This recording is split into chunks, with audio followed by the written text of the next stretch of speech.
What's up, everybody? This is Zoe once again.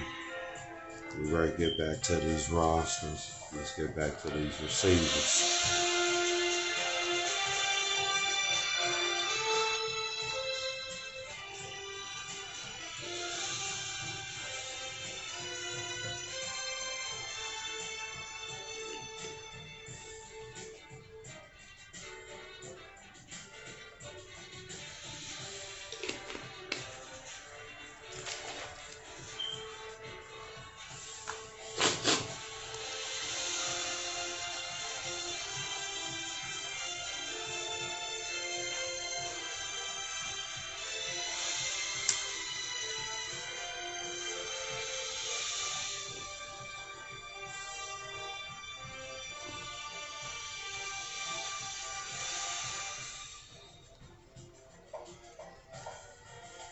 The following is a WBZ 4 News special. Today's Patriots victory celebration. In 2001, New England's view of pro football changed forever.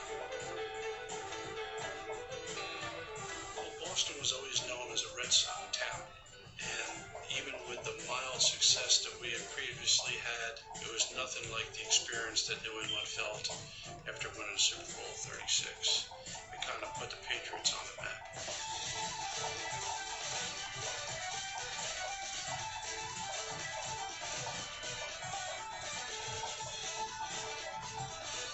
This was a time when the Lombardi Trophy was still new to New Englanders, when more than 1 million people gathered to celebrate their first pro football championship.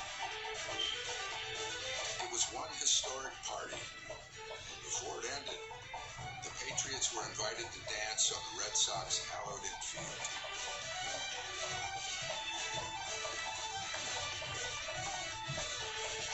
The franchise had been reborn, its players cast as heroes, and among them, none was made bigger or remained humbler than quarterback Tom Brady.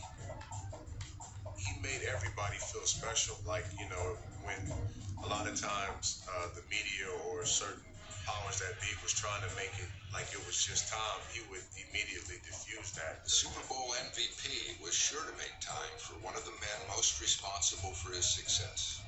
I was supposed to get out of the hospital on Saturday afternoon after a Friday operation, if all went well. And he was stopping by on Saturday morning to see me.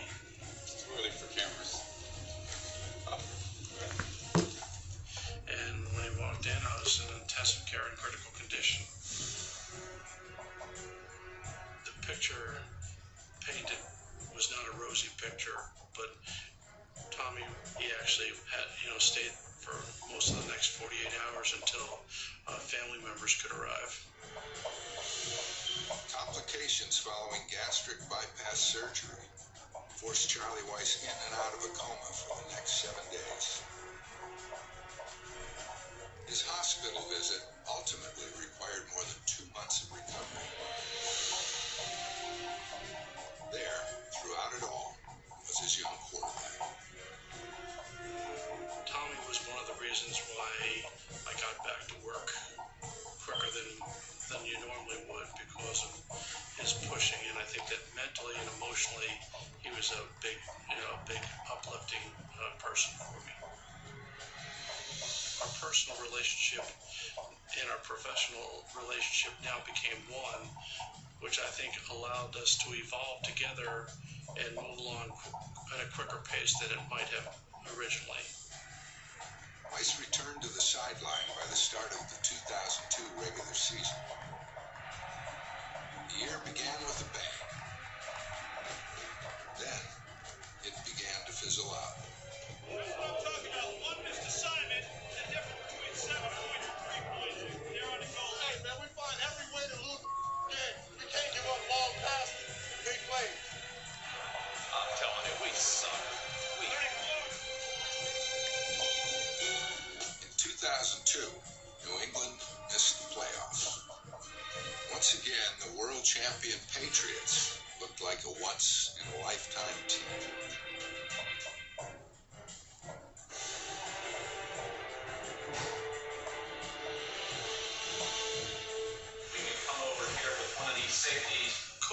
Belichick has always prided himself by having a sound fundamental defense that plays at a top level.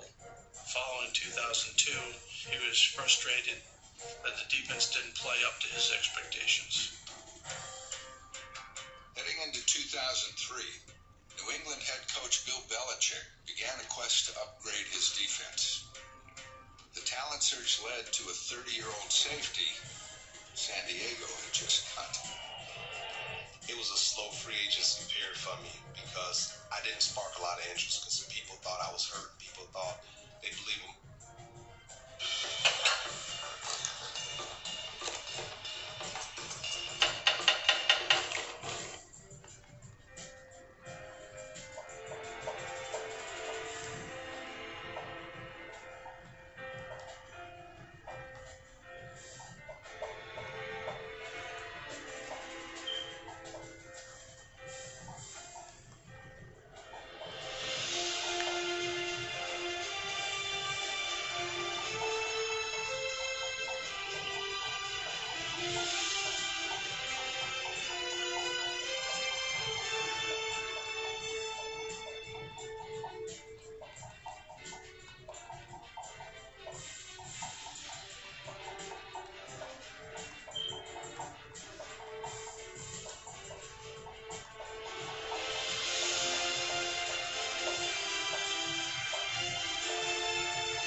Only one NFL team, the New England Patriots, represent an entire region of the United States. But for much of their existence, they attracted little attention from the rest of the country. When you thought about teams growing up as a kid, you know, it was the Steelers, it was the Cowboys, it was the Dolphins in the early 70s. Obviously, the New England Patriots weren't one of those teams that you thought about when you expected teams to be in the playoffs every year. First of all, I didn't even know where they were when I got drafted. Massachusetts, I still don't even know how to spell it. Still, the team had its die-hard fans, including a Boston area businessman named Robert Kraft, who bought the team in 1994. The Patriots head coach was Bill Parcells, and in 1996, their talented secondary was coached by Bill Belichick. I said I should have stayed in college because this is a lot of work. And it was because that's what he demanded out of us. He had a very important role in what we achieved my rookie year as far as making it to the Super Bowl. We're going to make believers today. Got that right. Absolutely right. Bledsoe back to throw it. Here they come after him again. And he does throw it up the sidelines. And it is... intercepted. Now maybe it's over. The Patriots were still looking for their first Super Bowl title. 4 years later, they were looking for a new head coach when a familiar name resurfaced. The first and only person that I thought would be right for the job was Bill Belichick. Every time that Mr. Kraft pulled me into his office, he was the only person I wanted to talk about. It's my honor and pleasure to introduce Bill Belichick. Another newcomer for the 2000 season was a 6th-round draft pick named Tom Brady. When you're the 199th pick, it was like, whew. You know, I was thinking about as those other 198 names were called, what the heck I was going to do for the rest of my life. And I was happy as could be because I had a direction. We had a starting quarterback there who I could learn a lot from. He was one of the best quarterbacks in the league at the time. He also had an owner who, in his heart, was still a fan, and who tried his best to know the names of every Patriots player. I remember the first time he met me, he called me Kyle Brady. The tight end. All he knew was Brady. So he said, "Hey, Kyle." And I kind of let it go. I mean, I wasn't going to say anything to the owner. I was 22 years old. And I said, "Hey, Mr. Kraft," I said, "I'm Tom Brady." And he goes, "Oh, yeah, of course. You know, I know. You're a quarterback. I see you play. You're doing a good job." I said, "Well, I just want to tell you it's, one of the best decisions you ever made picking me." And I don't think I meant it in a way that was cocky or anything. I just wanted to let him know that I thought I was capable of really helping the team, and that whatever role I was going to be in, I was going to do the best I could do. His rookie year, his job was to throw me interceptions on the look team. He was kind of a quiet guy, very tall, lanky, skinny guy. I can't stand it. Run it again. Hold up and run it again, Brady. I remember sitting in the team meeting room. Everybody had left, and I was kind of around. There was a notebook there, and it was from my quarterback coach. And it had quarterbacks listed on the top. And of course, me being curious, I decided, well, I was going to look at this notebook and see what it said. Well, I opened it up, and it was an evaluation of me. And it says, slow on reads, slow to react, doesn't deliver the ball on time. Everything he needs to do quicker. That was kind of the knock on me my whole life. Never being quick enough, never being fast enough. And it's very warranted. I think at the time, I didn't really read defenses well. In his rookie season, Brady threw only one complete pass, and the 2000 Patriots finished with a 5-11 record. Fresh motivation was needed for the 2001 season. Coach Belichick did some things where it seemed outlandish a little bit, but you know he had a point. We'll get some camp t-shirts, and every year they have a different slogan on them. I remember that season we had wanted winners, and it basically gave a definition of what a winner is. One thing that's always been important to Coach Belichick is that we're in shape, and he signified that by bringing a big old anchor. In the meeting, he says, you see that anchor downstairs? Well, that signifies all the dead weight that we've been dragging around for the last year. Brady had shrugged off the weight of a rough rookie season. In the 2001 preseason, I definitely felt that I was gaining confidence. I remember Laura Malloy coming up to me during training camp, and I remember he was playing the middle of the field safety, and I dropped back, I looked at Laura, I lift him off, I pumped him, and I fired the ball back to the backside, and he came up to me after the drill, he said, man, you got a lot better. I think I gave him a pat on the butt and said, good job, don't do it again, something like that. By the start of the regular season, Brady had moved up to number 2 on the quarterback depth chart.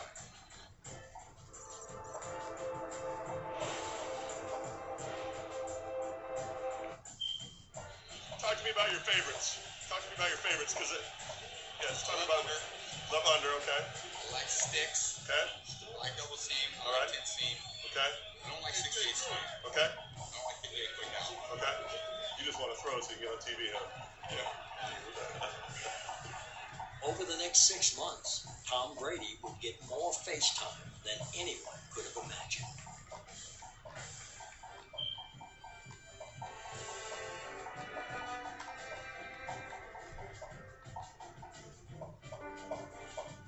For the 2001 Patriots, a year that ended in triumph began with tragedy.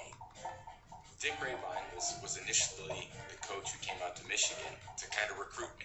He had such a great attitude for coaching quarterbacks. He was never too high, he was never too low. He always said, guys, we had a good day, but we can do a little bit better. Or, hey, we had a bad day, but we're going to do better tomorrow. On August 5th, Rabine collapsed while on a treadmill. We came in from practice, and the quarterbacks all got something together. Sad news today out of Foxborough. The quarterback coach, Dick Rabine, died of heart failure at Mass General Hospital today. He's only 45 years old. I think that was tough for all. That entire season was dedicated to him. The Patriots were unified, and it showed on opening day.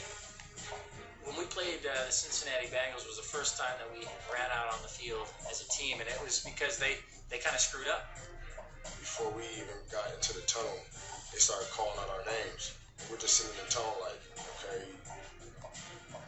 they're not going to wait on us. And at that point, we just decided to go out as a team. A simple act, born of circumstance, that would define their team for years to come. And we had this great anticipation of this new year, and we went out and just played terrible. We got our butts whooped. I mean, I'm very blunt about that. Give to Dillon. Shoots it up the middle. Roars into the end zone. Touchdown. That was the first game of my career that I didn't complete because I had a neck injury. You know, I'm sitting here as one of the leaders. I don't even know if I can play next week.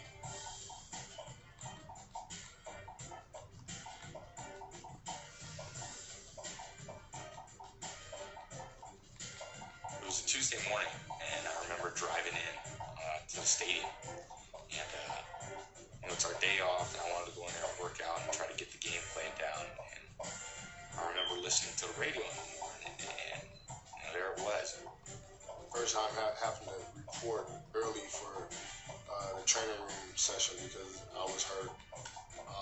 I get a call from my girlfriend at the time, which is my wife now. She said, "Baby, somebody flew a plane into the towers in New York." So I rushed to the training room. Sure enough, there it was on the television. I remember going over to Drew Bledsoe's house, and I remember listening to a conference call of all the different player reps from around the league talking about whether or not to play the game. Canceling that week was a great idea because nobody wanted to be playing. Everybody wanted to be with their family. Nobody wanted to be on the field playing. But the following week, getting back felt right. One of our players, Joe Andruzzi, had 3 brothers that were firefighters in the Twin Towers that made it out alive. And they were on the field with us at the coin toss. It just really brought back, the first moment you went to, to kindergarten, you learned how to do the Pledge of Allegiance. For Drew Bledsoe, a day of healing became a day of pain. When you're one of the backup quarterbacks, anytime the quarterback runs out of the pocket, you're buttoning your chin straps up. It was the hardest hit I've ever heard. I remember saying to Drew, "You sure you're all right? You sure you're okay?" He's trying to get his bearings. He goes, "Well, how do we call that check with me? How do we call the check with me?" I said, "How do we call the check with me?" I looked over at Dan and said, "We got to get him out of the game." And he couldn't remember anything. In that moment, 2 careers were changed forever. The Patriots organization would never be the same. Still, that moment was easy to miss. Man, I felt like I was in control, but proof's in the pudding. You gotta put the points on the board, and I didn't do that. The right snap to Brady. Floats it toward the end zone. The ball. It is incomplete. I remember that night going to the hospital.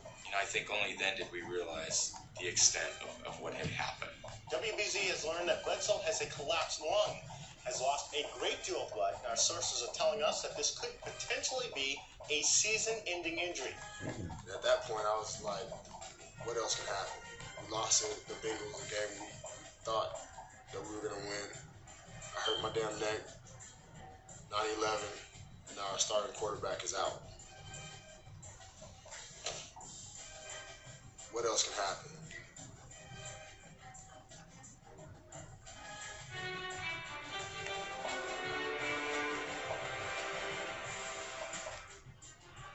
Patriots owner Robert Kraft was building a new stadium to replace Foxborough. Now his team needed a new quarterback to replace the injured Drew Bledsoe. The news on Bledsoe seems to be good tonight as internal bleeding has stopped, eliminating the need for surgery. Bledsoe's injuries will thrust second-year backup Tom Brady into the starting role for this Sunday's matchup against the high-powered Indianapolis Colts. Everybody kind of went up, and that week in practice said, all right, if we're going to have a good season, you're going to be our man the next 6-8 weeks, so let's go. Let's get it done. I've always told myself, if you ever get this opportunity, because you never know how many you're going to get. And when you do get your opportunity, you're ready to take advantage, especially how competitive this league is and how good every team you play is. Drew Bledsoe returned to the sideline in time for Tom Brady's first NFL start. We needed a win against the Colts in week 3. We're 0-2. They're 2-0. They're scoring a ton of points. We need to find a way to play better and get a win. Not anything against Peyton Manning or the Colts.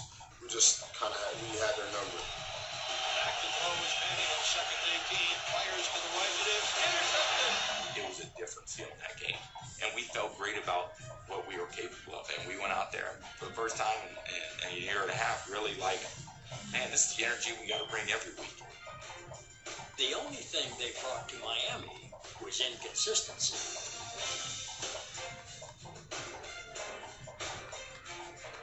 It's hot and humid down there, and we didn't do shit. We couldn't move the ball, and the feeling that we had coming out of that game was we couldn't even compete. If we can't beat them, we can never win the AFC East. The day we got back, Coach Belichick brought us out onto the practice field over the corner where there was a hole.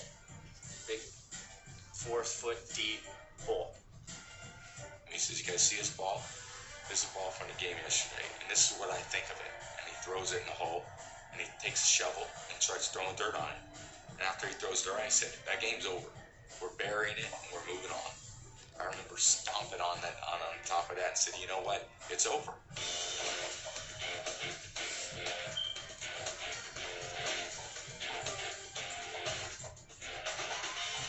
Straight back to throw, goes to the end zone.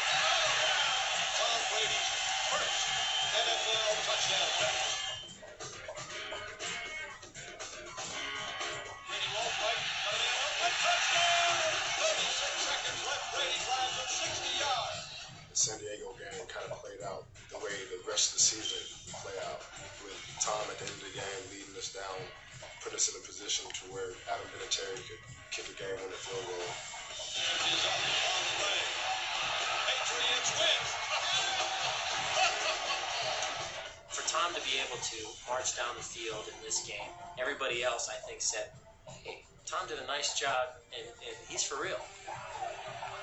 After burying the ball, after winning the way we did, we were gaining that confidence. We were gaining that swagger. We were starting to believe in each other.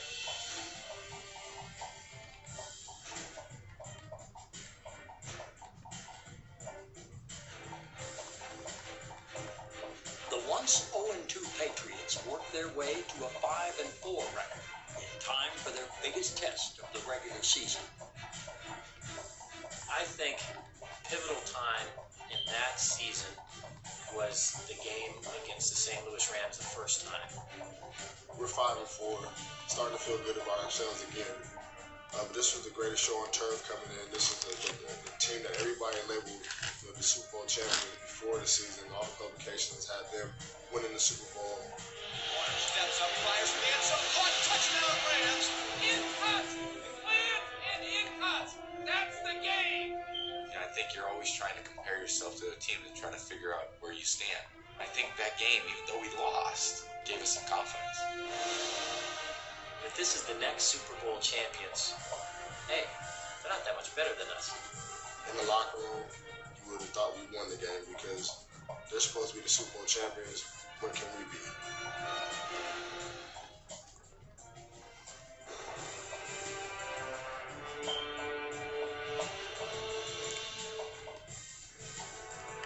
Tom Brady had won 5 of his first 8 starts, but in many ways, the 2001 Patriots were still Drew Bledsoe's team.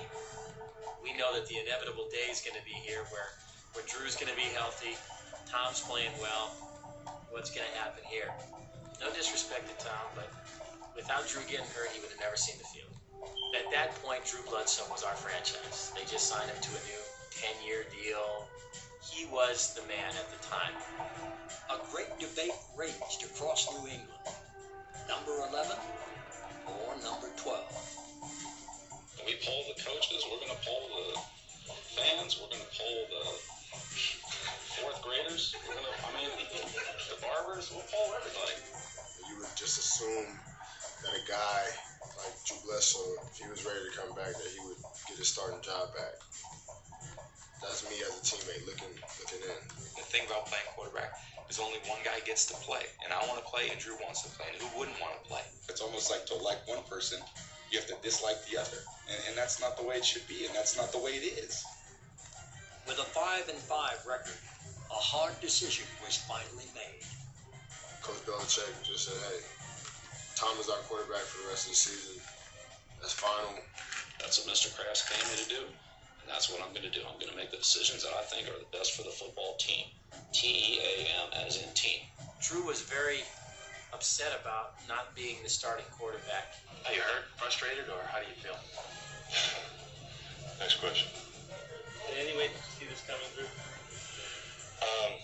I'll just put it this way. I look forward to the chance to compete for my job. And I'll leave it at that. You never want to lose your job anyway. You definitely don't want to lose it because you got injured and you expect to get back on the field. But he comes back in and says, as I said yesterday, I'm going to do whatever I can, as I always have, to help this team win. And one thing that falls under that heading is to try and conduct myself in a manner that allows the players on our team to support both Tom and myself. All the work that we put up to that point got us ready for that last stretch drive. To win their division, they needed victories against their AFC East rivals. Hand off to Mark Edwards, turning to the left, gonna slam it in. That's it. That's it.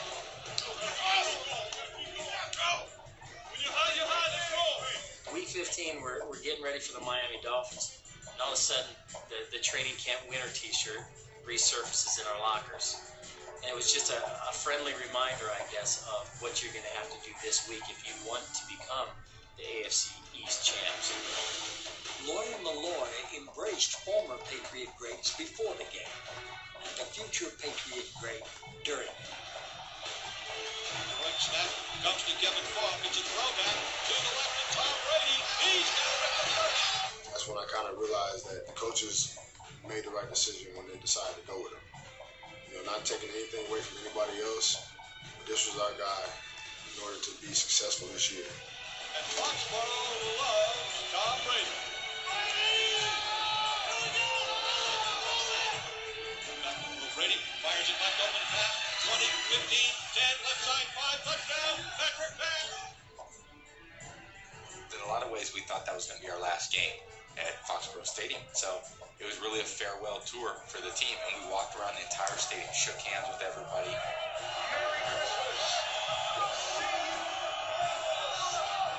I think the fans were so excited, we were so excited, and we're sending this stadium out the right way. Or so they thought. In their final regular season game, the Patriots could do much more than clinch their division. This team that went through all this adversity this year, if you won this game, not only would you win the AFC East, there's a possibility that you would get that first round bye in the playoffs. Man, that's big. Empty back to throw, looks, goes to the near side, picked off Highlock. 40, 35, 30, and a go to the 20. Gonna go down to the 10, to the 5, and he is in. Touchdown. When the closing seconds tick down, myself and Otis went over and grabbed the cooler that had the most ice in it, because you know that's what you want. You wanted him to just, you know, get that cold chill going down his spine. And so me and him, we hoisted it up. Sure enough, we got all of it. Doused it. The celebration was followed by news that thrilled the Foxborough faithful. As we were flying back home, the pilot announces that the Jets just beat Oakland, so we have another game in Foxborough Stadium.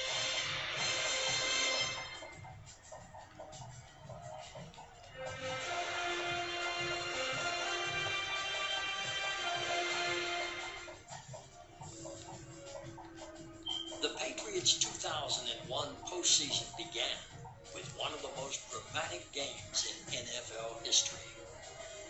I believe a few hours before the game, Belichick and Mr. Kraft decided to remove the tarp off the field a little early. Belichick does whatever he needs to do to try to get an edge in a game, and sometimes that means crappy field conditions for me. It was a lot of snow, and it started about 3 or 4 hours before the game. And that's right when you're driving in. Well, there was a huge backup on the road, and I'm sitting there in my parked car about a mile from the stadium, not moving. So I called our security guy, and I said, Frank, I'm stuck in traffic. I need help.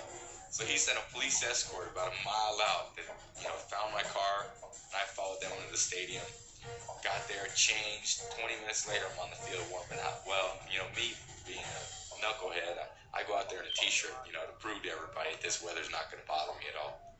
I didn't feel like it was home field advantage. I was cold, man. Lawyer Malloy showed a quiet confidence. Tom Brady, just confidence. You're gonna get this one. I promise that.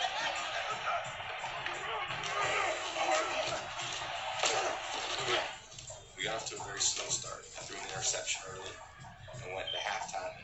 I remember looking at David Patton and looking at another receiver and saying, if you guys play the best half of your life, I'm going to play the best half of my life. Snap to Brady.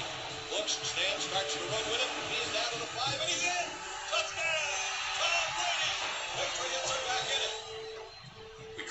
think around like the 5 or 6 yard line, which is about the limit for me. I don't think I'm running much farther in from that. For me, a lot of the time, the instincts is to stay back there and try to throw the ball. Well, it opened so much that I said, you know what, I'm going to try to take this one.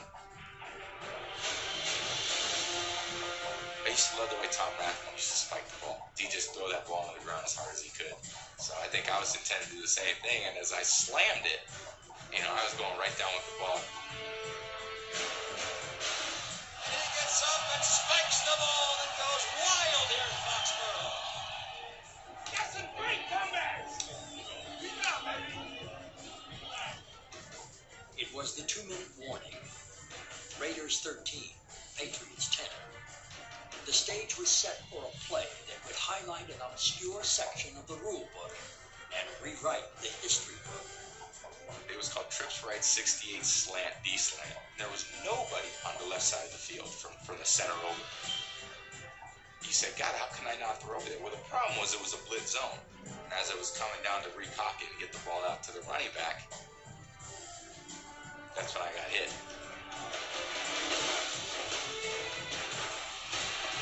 The Raiders have the ball.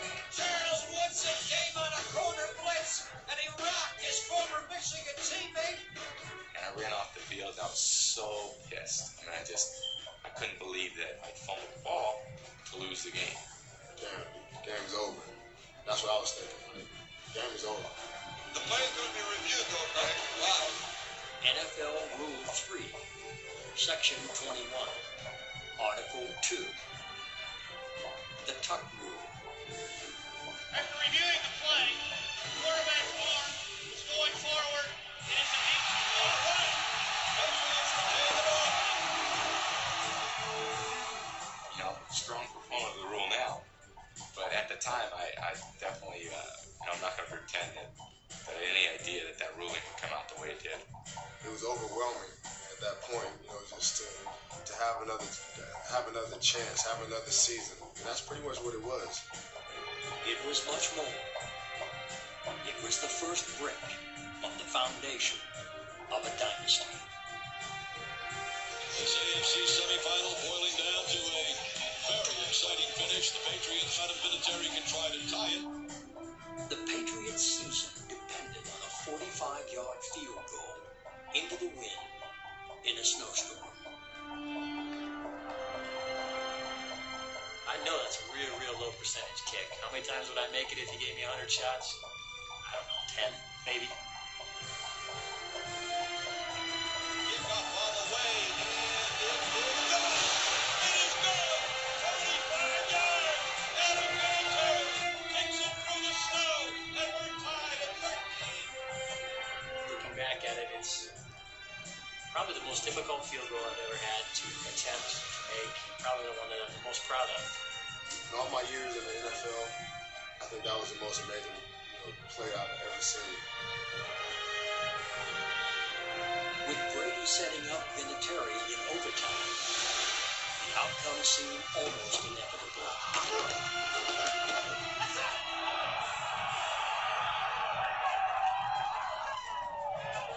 Well, we called a timeout prior to me going out on the field, and all the big linemen with the size 14 shoes were helping me try to clear a patch of snow so I could get the best footing as I could. Coach Gruden calls another timeout, which, hindsight looking back at it, I'd like to thank him for it. It gave us more opportunity to clear more snow on a bigger path and give me just a little bit better of a spot.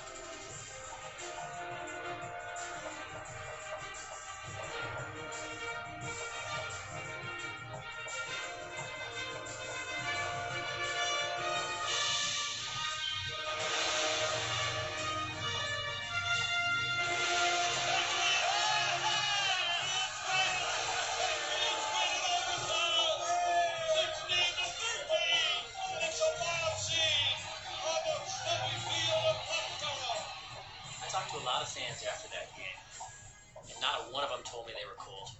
What a ending to what a game. I'll tell you what, one of the great games ever played here in New England. We're going to the AFC Championship game. And I give him it. You never stop, Marty. You never stop, Marty. Yeah, baby. Never stop. I think we we celebrated that win for about a half an hour after the game.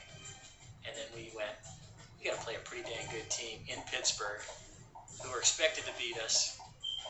So let's get back to work.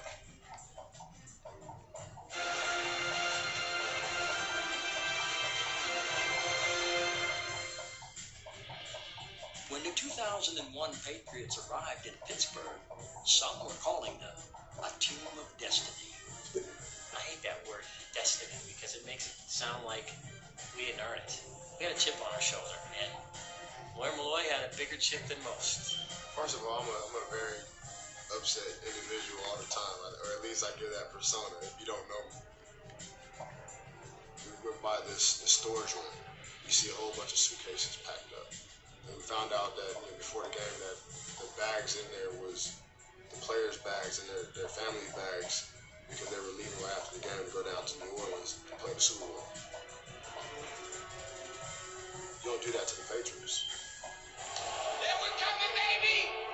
I'm happy to report that despite all the prognostications of doom, the Patriots have shown up here today and will take the field against the Steelers.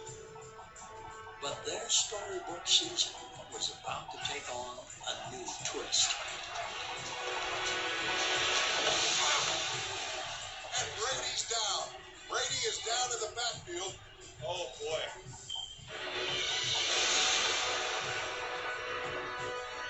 Well, it was actually the third time that game that the same ankle got hit. Lo and behold, who comes in? Number 11. Such is the nature of fate in professional football. Kind to one, simultaneously cruel to another.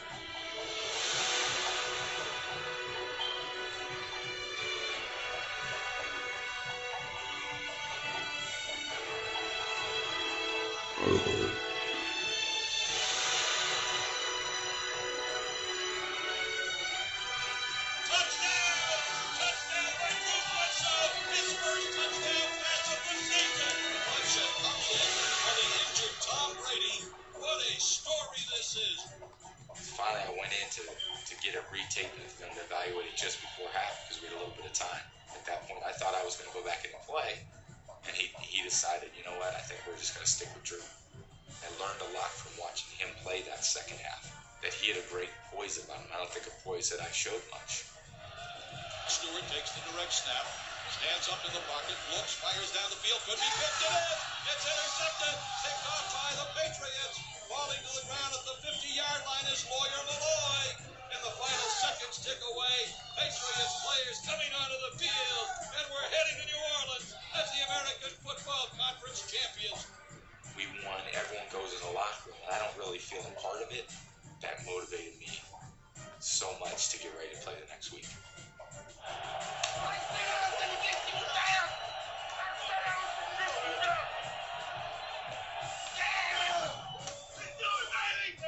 I was playing for our position.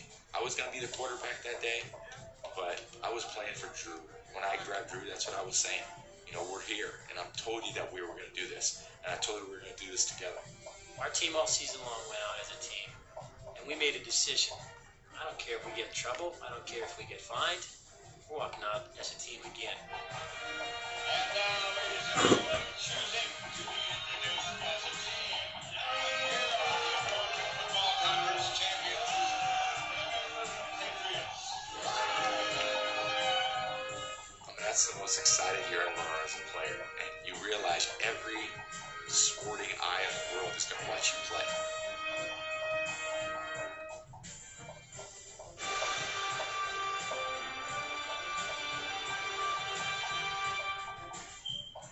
Super Bowl 36 was an event like no other. The pageantry of the Super Bowl, it's unlike any other game you play in because there's concerts before the game and everything's really extended. So what I did was I took my shoulder pads off, I laid them down, I put my head back, and I wasn't intending to sleep, but I think I dozed off for about 20 or 30 minutes. And I just felt good about where I was at. It wasn't like I was so relaxed, I didn't realize the importance of the game. I just felt I was very prepared. Woke up, went out, changed my shirt, threw my shoulder pads on, and 12 minutes later we were running on the field. From here in New Orleans, Super Bowl St. Louis 8-yard line. Brady drops back to throw. Looks. Fires right. Touchdown! Touchdown, David Beckham! That play was initially called F-right 50 out Z-slant. Well, the cornerback on the right, Dexter McCleon, he wasn't going to let an out get thrown on. And he always kind of really squatted at the goal line. Now, if you run 10-yard out, he's going to be squatting right on the route. So Belichick and Charlie said, we don't want to run that out. No, we want to run that out go.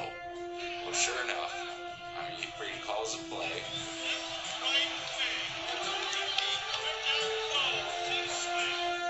Drop back. Soft corner on the right. He squats at the goal line. I pump it. He takes the cheese. Chief runs around him. He spins around and makes just an unbelievable catch.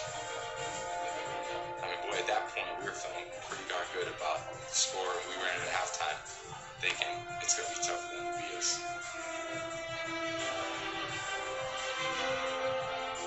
Unless you're a die-hard fan of one team in particular, everybody loves to see the underdog win.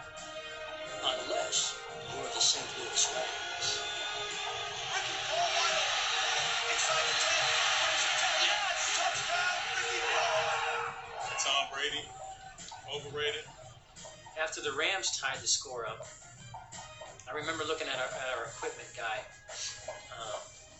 and I put my arm around him and I said, they screwed up. They gave us too much time. It's 17-17. Well, my first thing is I go up to Charlie and I said, what are we doing? And he says, we're going. So I said, all right, what's the first play? Charlie says to me, as I'm sure Bill said in his here, he better take care of that ball. So Charlie yells at me. He says, hey, take care of that ball. And Drew was kind of standing next to me. And he kind of just shuffled in front of that. He says, that. Go out there and sling it.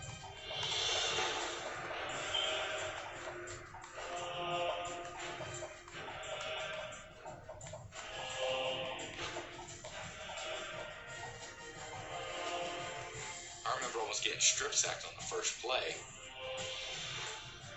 Starts to run with it, throws over the middle. It is caught there out to the 21-yard line. If I had taken a sack there, I'm sure we would just run the clock out. A pulse-pounding finish to this one here. My job is to get ready for overtime. So on the sideline, I go to one player. I hear a little. Going to the next player. Let's go, man. Let's go. Come on, we can do it. Come on, man. Come on. And it just started to pick up. Brady stands in the pocket, dumps it off to the left, complete to J.R. at the 30, 35, to the 40, and a first down. I turn around, and our offense is around the 50-yard line. I'm like, oh shit.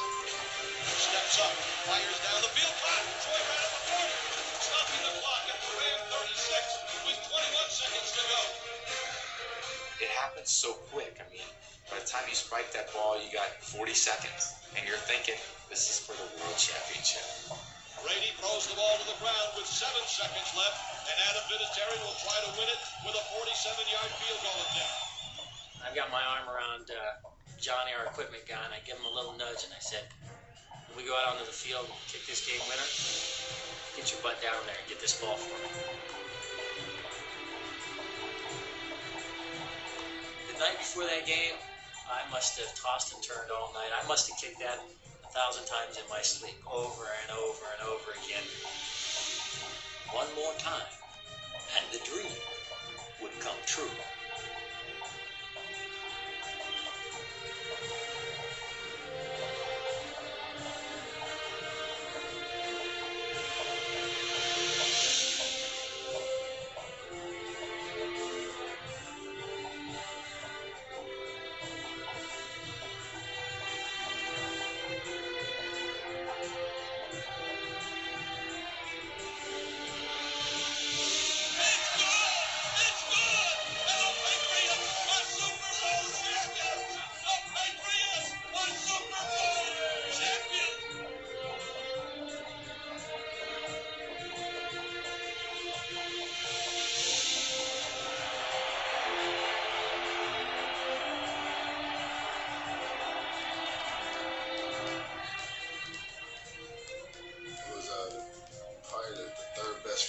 besides the birth of my children.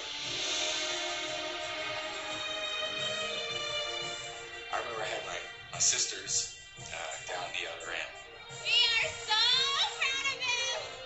I remember catching their eye because I was facing that way.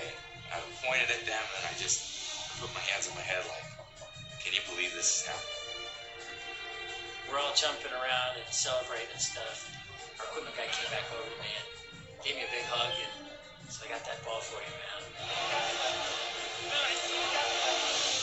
I was standing on the podium with my arm around Mr. Kraft and he said, well, we shocked the world, but we didn't shock ourselves. And the meaning in that was, it was these 50 players and 20 coaches that said, we can do this.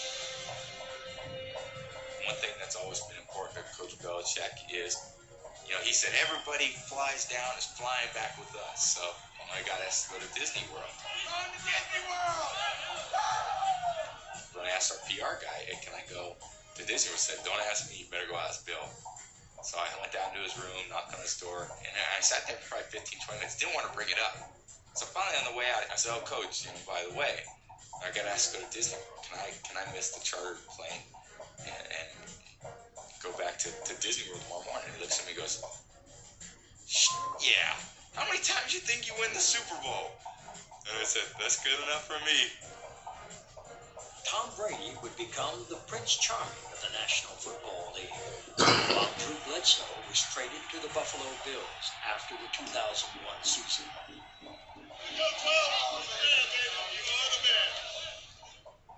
Future championships would also come without Lawyer Malloy, released by Bill Belichick prior to the 2003 championship season. Yeah, I mean, Lawyer was a captain. He was a good player. I'd say it's probably the toughest decision I've made as a head coach. I have a lot of memories from that season and from Coach Belichick. There's been a lot of things that happened since then. Not all of them have been positive, but I'm proud of that moment I was captured. We are all Patriots, and tonight the Patriots are world champions. To see what one team could do for an entire community and for an entire country is as special as anything that's ever happened in my life. With everything that happened that year, the symbolic part of us being Patriots, the death of one of our coaches, Dick Rabine, the injuries to Drew, everything that happened that year, it just seemed like there was a special power out there trying to make us win. I don't know if God watches football and cares, but I think he was a Patriot fan. I really do.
Brady takes the snap. Tom stands it. He loads up. He's hit. The ball's out. The ball's out. Philadelphia has it. Tom Brady was hit. And tonight, instead of a red and blue confetti rain, it's green and silver. There will be a lot of questions asked about the future for a number of the Patriots coaches, players. So with Rob Gronkowski being banged up, Tom Brady being 72 years old, Bill Belichick wants to kick it on the young. No, where are you going? Is the dynasty over? And I know we do this every year, but it seems a little bit different this year. Throughout my whole career here, I've been hearing that about every single year. Brady's done, Belichick's not enjoying the coach anymore, whatever it is, whatever they come up with, you know, you just let it bounce off the walls and let it go away. Of course, you hear it, you know, here and there. but it's a lot of noise. Wasting your time on negative energy doesn't really help you. Tom getting old is the new thing every year, and I don't know if people realize like he can't go backwards. So he's gonna keep getting old. It's not about him getting old; it's if he's ever gonna suck. Let's go, Tyler. When you come off a Super Bowl loss, I think it was a wake-up call for us, and I think it really helped propel us into the 2018 season. The law of Belichick states that you don't dwell on the past, you prepare for the present. He did that in 2018 by bringing in a familiar face. Do you really think that Bill can't tell you apart? I mean, you guys have been together forever now. No, I mean, I doubt he can. There's a lot of people in the building that are struggling to tell us apart. So they called me Dev for the beginning of training camp. I think everybody was just so used to just saying Dev that in the beginning they just called us both Dev. When we first got here, we both, I think, had on red long sleeves underneath our jerseys. Coach Belichick calls us up and he goes, "You guys have to wear the same color shirts, everything." It's hard to tell them apart. Got to take a second look. So from that day forward in training camp, we made sure every day we wore the same exact color shirts. I can tell them apart from a mile away. I think Jay's a little more chiseled in the face. Dev's kind of, I think he's being a little too much. They're gonna kill me. Hey, payback. Have a good year, bro. The McCourties are identical. Their NFL career paths were anything but. How did that work? Devin has spent his entire career with the Patriots, making the playoffs every season. Prior to his brother's arrival, he won 2 Super Bowls. Jason spent his first 8 NFL seasons in Tennessee, where he never made the playoffs.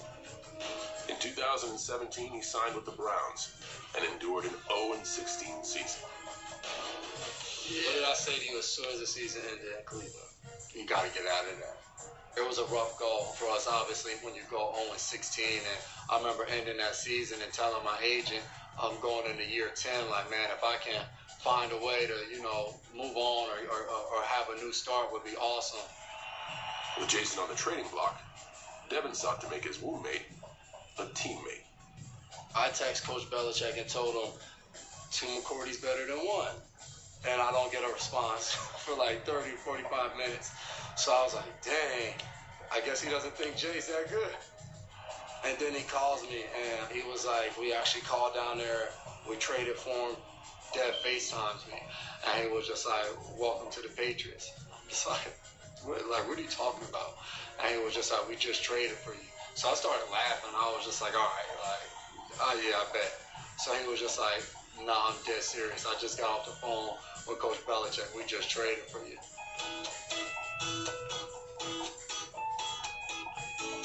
Growing up, we had basically all the same things, same dreams, same clothes, same shoes. I really loved our childhood. You always have somebody there with you. You always have somebody to go outside and play basketball with, somebody to play video games with.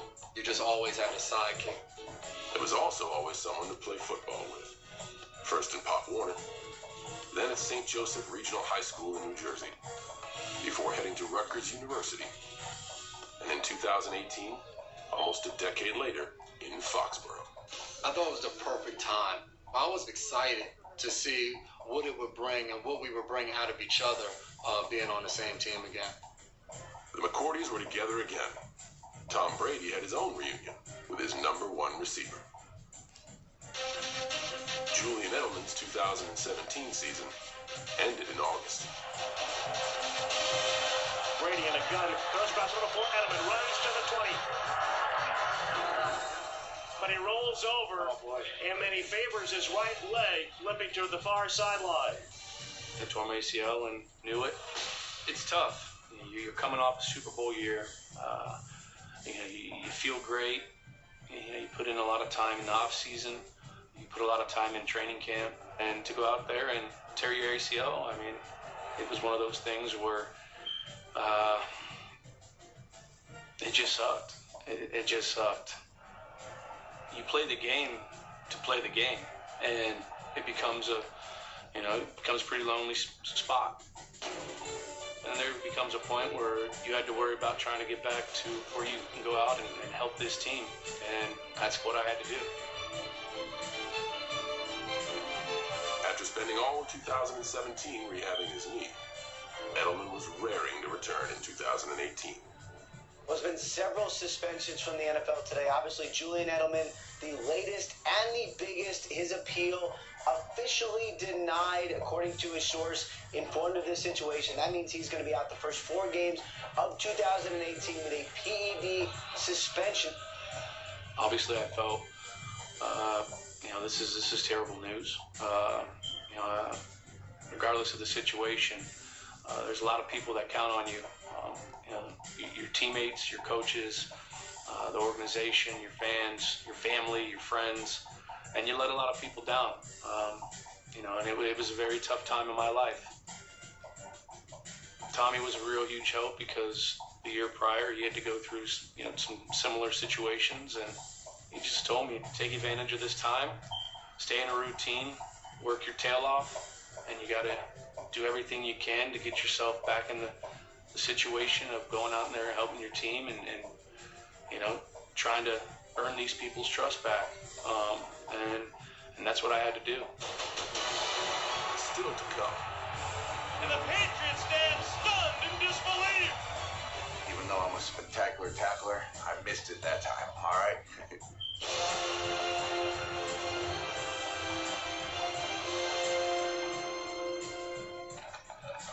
Training camp is a time for players to sharpen their skills.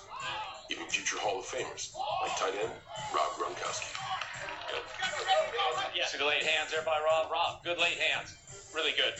If you're running full speed on a seam route, if you put your arms out too early, he can boom. He's an athlete. They're quick, these coverage guys. They just swat your hands right down at the same time the ball is coming. You never showed you were catching the ball. That's why I couldn't make a play on it. Easier.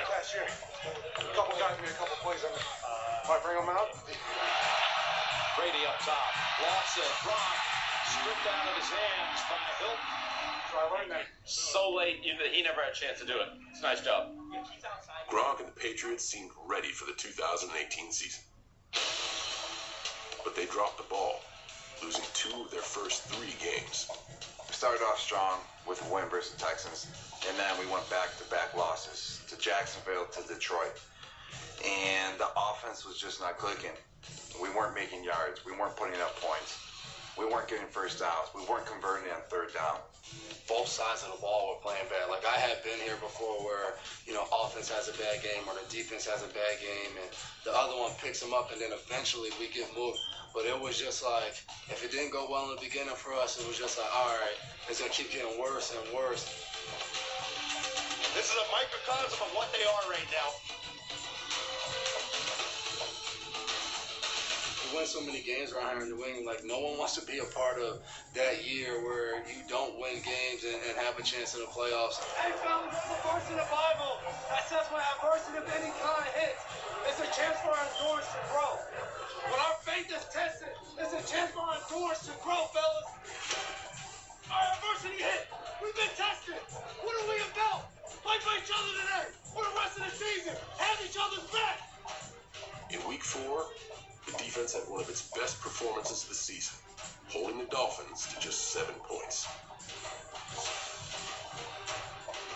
The Patriots had evened their record at 2-2, and their suspended superstar was about to make his return. I had some butterflies driving into the facility more than I've had in the years past for your first day. I was excited. I was nervous. I was ecstatic. I was emotional. I guess I was to get to go out and see the fellas, see the coaches, and get ready for 2018. And that's it. Peace. Suspension's over.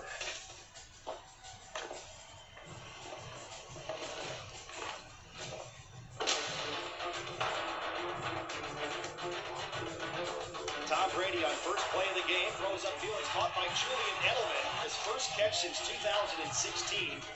It was cool to get that first catch. It was confidence builder. Once I got hit, once I was able to go out and run, it was like, hey, let's lock, load, and let's go. I haven't played football in, I think it was like 405 days or something like that. So it was good to get out there and catch some rocks and go out and make some plays and it was just great to be back. We wanted to get him involved and made some great plays. And, I've played with Jules for a long time and really happy, to have him out there healthy and having fun. Julian Edelman had 7 catches in his comeback. The following week against the Chiefs, he reached the end zone for the first time in 21 months.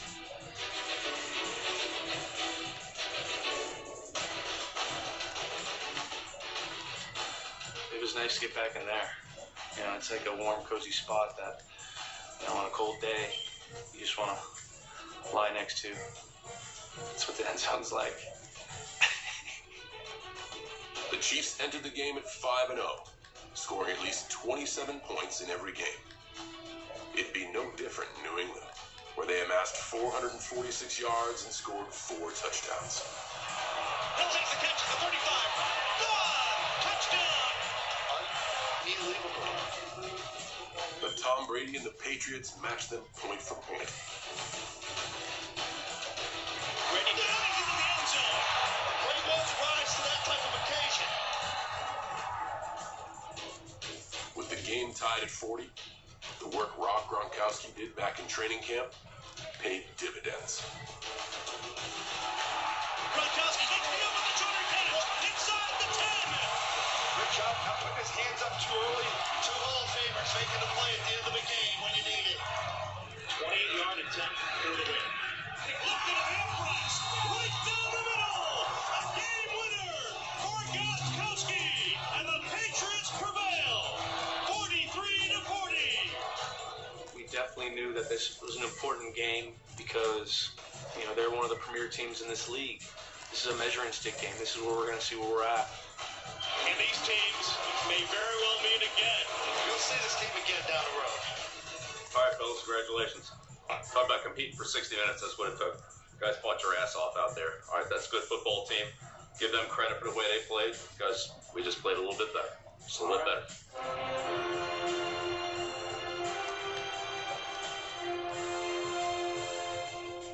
After 6 weeks, New England sat atop the AFC East at 4-2 and had emerged from their early season malaise. We wanted that little fun for those 2 games we lost. We couldn't really find our identity, but now we're rolling. Plowing inside the 5 and into the end zone. Touchdown, Patriots! You're never going to have the same team that you have in September, that you do in October, that you do in November, that you do in December. Hopefully your team's improving, and that's what started happening.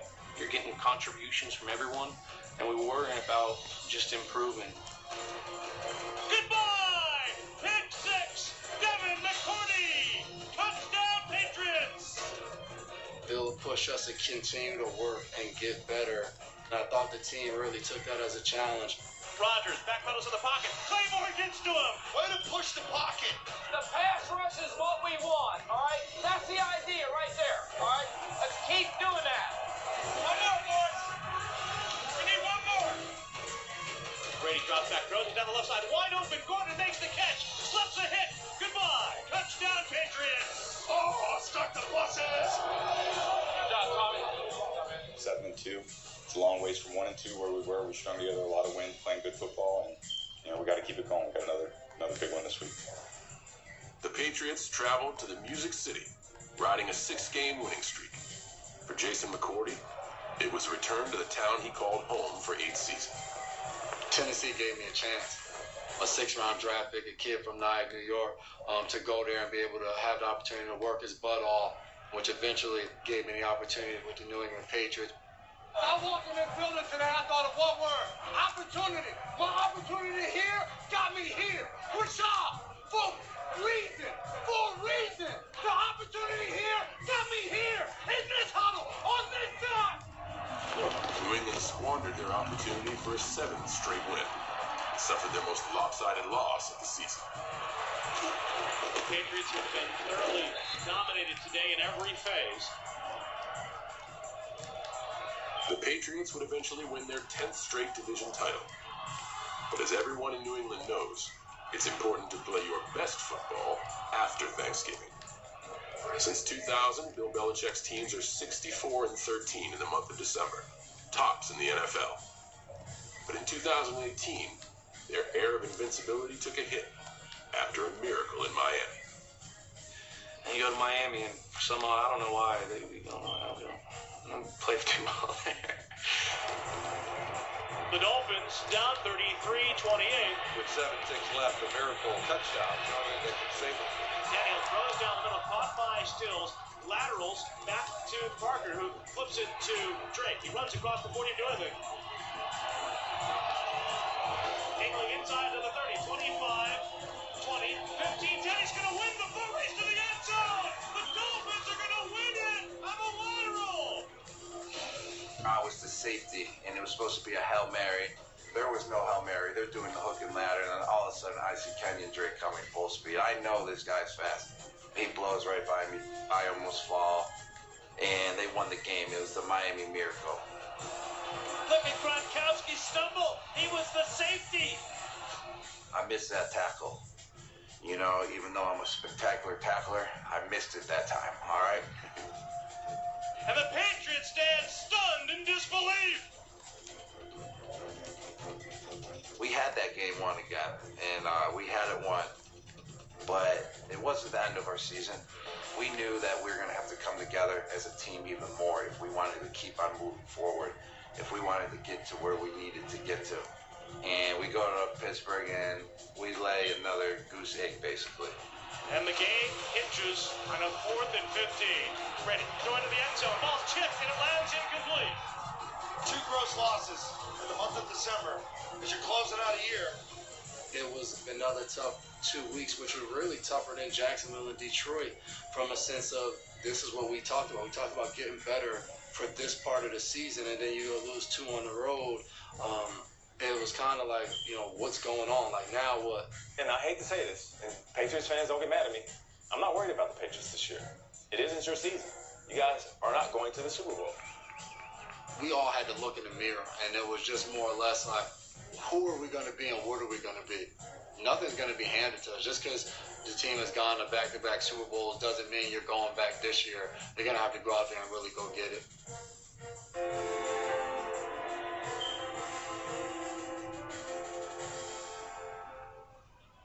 The playoffs are nothing new for the Patriots. But for the McCourties, it was their first time sharing the postseason stage. When you get to experience something over and over again, there's no better way than experience it with someone new that has been a lifelong best friend, your twin brother. They said we'll always be here. We'll always be in the playoffs. We don't know that. Take advantage tonight, fellas. Be grateful. I love y'all boys. I want to work next week. Let's work next week. And that's when, like, as a brother, it set in. I'm like, man, you know, something that we think about as normal here in New England, we do all the time. And how happy he was to be in the playoffs. It was awesome for me as a twin brother. The Patriots began their AFC title defense against the Chargers. Let's go! Let's go! A team that many pundits picked to unseat them. Pick time. I am going with the Chargers to win in Foxborough. They are looking forward to this challenge, so I'm going with the Chargers on the road. I'm going to go with the Chargers. Take a look at Tom Brady. He won't play as well as he has in the past. Everyone is living off the past, and sometimes, you know what? The past strikes out. I understand I'm putting myself in jeopardy here. I think this weekend's going to be remembered as the weekend that the greatest run in NFL history in my eyes, greater than what the Steelers did in the 70s, greater than what the Cowboys did in the 90s, the Niners in the 80s. This is the weekend it ends. Tom Brady is the most decorated player in postseason history. But it was rookie running back Sony Michel who stole the show.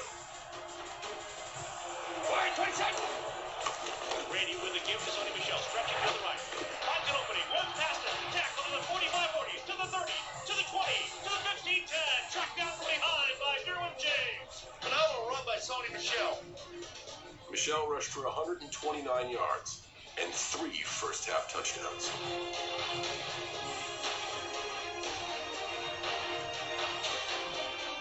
So I've been hearing for years. Every time we get ready for the playoffs, everyone talks about playoff experience, and Bill comes in there and he's like, don't tell me about playoff experience. All that matters is you playing good football. And I thought Sony is a great example of that.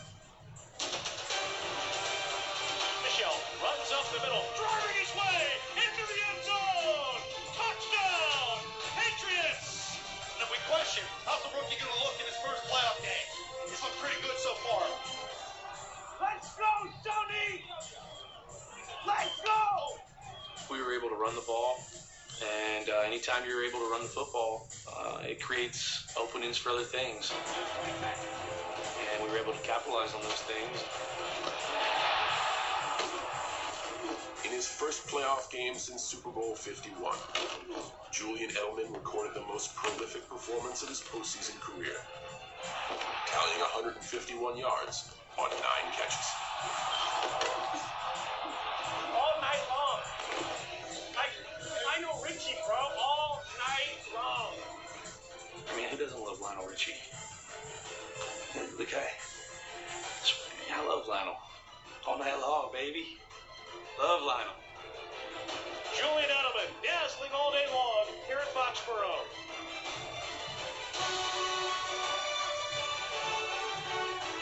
Julian's a beast.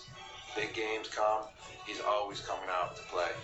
You never see Julian in big games back down. Finish the game! Finish! Brady goes aloft. Dorsett's wide open. Touchdown, baby.